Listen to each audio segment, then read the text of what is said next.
was one farmer who was trapping cheetah and getting us to remove them and relocate them. And in 1 year, he removed 7 cheetahs off his land.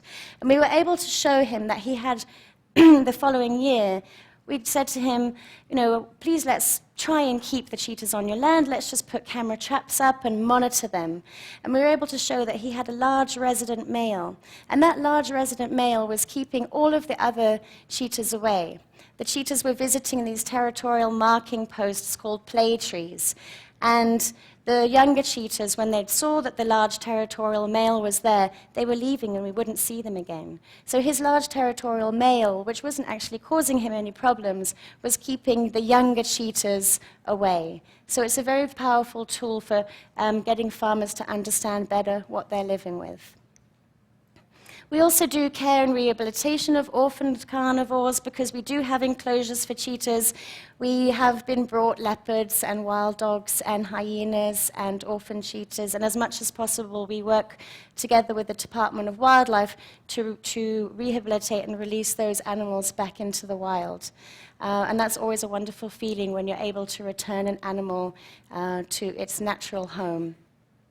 We were lucky enough last year to get a pack of wild dogs and work together with the Central Kalahari Predator Research Group to release them back into the wild. So we don't only focus on cheetahs, but cheetahs can help us to protect and support all of the carnivore species that we have. So extremely important is working with the communities. The biggest threat to carnivores and to cheetahs in Botswana today is conflict with the farming communities. So we do site visits to communities, focusing on the Kalahari region.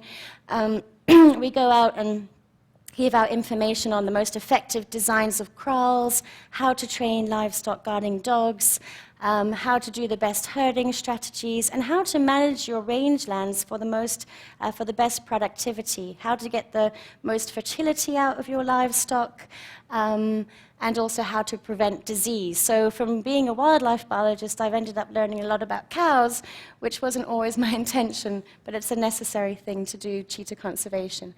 So we also teach people how, if they have a loss, like this goat was killed, and they called our community outreach officer Max, and he goes out and he teaches them how to assess what carnivore it actually was that killed that animal by how the animal was killed.